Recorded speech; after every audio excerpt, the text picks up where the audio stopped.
Welcome back to the channel, guys. Today we're going to take a look at British horror from the early 2000s, which didn't care about jump scares, it cared about misery. This was the era of grim forests, abandoned tunnels, feral locals, and the terrifying realization that help is not coming. While Hollywood was busy remaking Japanese ghost films and horror movies from the 50s and 60s, the UK was pumping out horror that was raw, angry, and painfully grounded. We had so many great British horror movies in the 2000s that we were spoiled for choice. It went from the brutal, depressed classic 28 Days Later all the way to the slice of fried gold comedy of Shaun of the Dead. We had it all, and it was by the bucketful. So today we're going to talk about British horror from the 2000s that absolutely just messed us up, and why they still hit so hard. Let's get into it. Dog soldiers.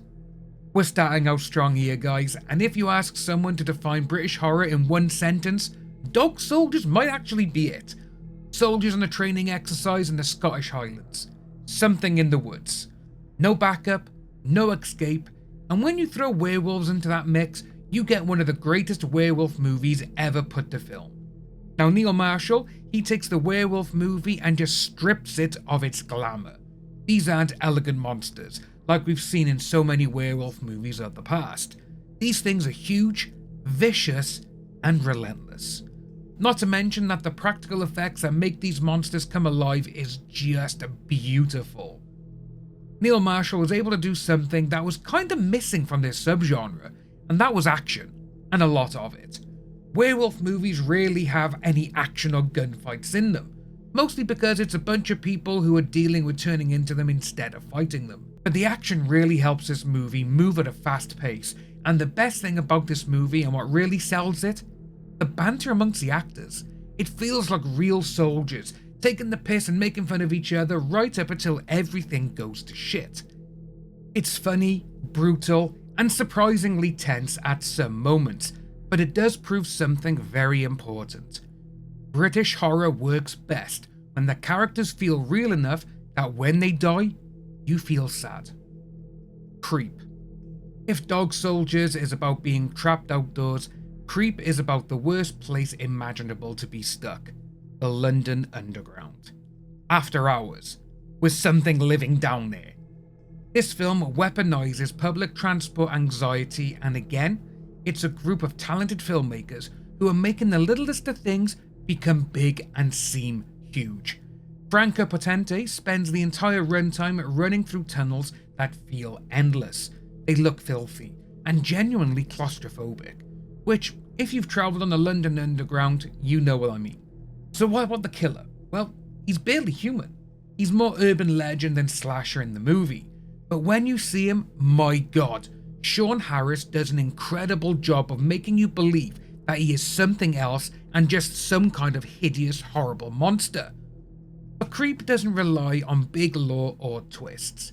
It just locks you in and tells you, good luck getting out.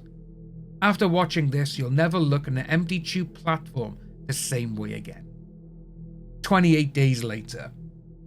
Yeah, everyone knows this one, and no, it's still impossible to overstate just how important this movie was to not just horror, but film in general. 28 Days Later just revived zombie movies. It redefined them. You had infected people who were fast, and we're talking sprinter level fast, not just your normal run-of-the-mill zombie runner. But with this as well, we were seeing digital cameras that anyone could just go into a shop and buy.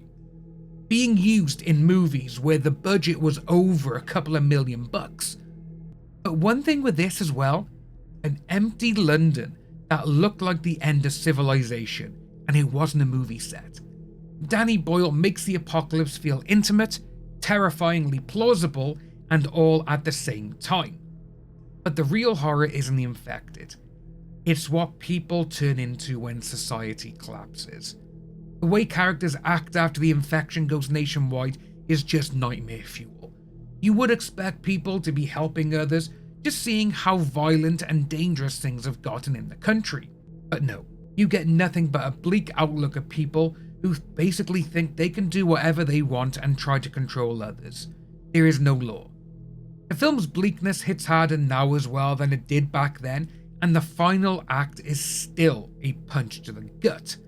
For 28 Days, it actually gave us so many great things that we're still seeing now over 20 years later.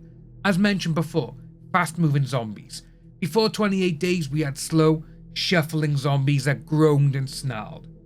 Digital cameras being used for a studio movie. This day and age, we're seeing Oscar-nominated movies using iPhones as their main source of filming.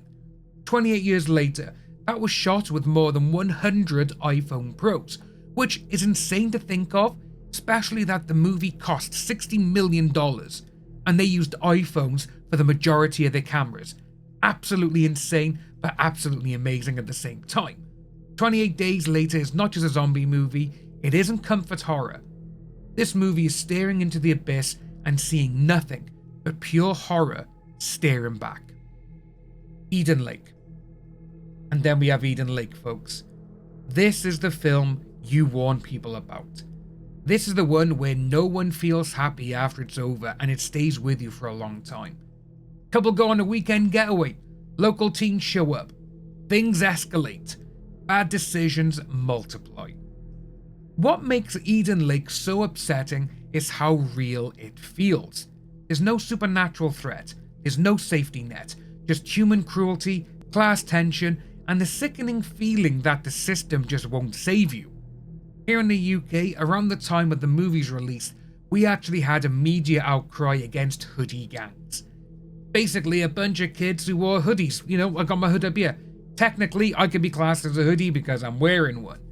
But with this though, if you were walking along the street, had your hood up, you'd be automatically labelled as one of these hoodies, which was just insane. But that's the media for you. And with this film, the ending.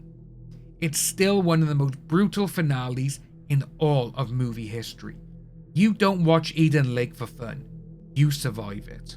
And the last bit we're going to be talking about though, folks, is why 2000s British horror just hits differently. And what ties all these films together is tone. That's it, plain and simple. They're cynical, they're grounded, and they don't offer easy wins. British horror in the 2000s wasn't interested in neat endings or likeable heroes. It reflected a post-millennium anxiety, fear of social collapse, fear of isolation, and fear of the people living next door. And honestly, that's why they've aged so well, it really is.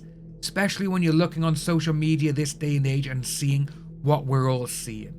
It's absolutely insane, it really is. But those are some of the bleakest, meanest, and most unforgettable British horror movies of the early 2000s. If you got a favourite I missed, or if you're still emotionally recovering from Eden Lake, drop a comment below. And if you enjoyed this video, like, subscribe, and if you liked this video, and if you enjoyed this video, like, subscribe, and I'll see you in the next one. Just maybe don't get the tube home alone tonight.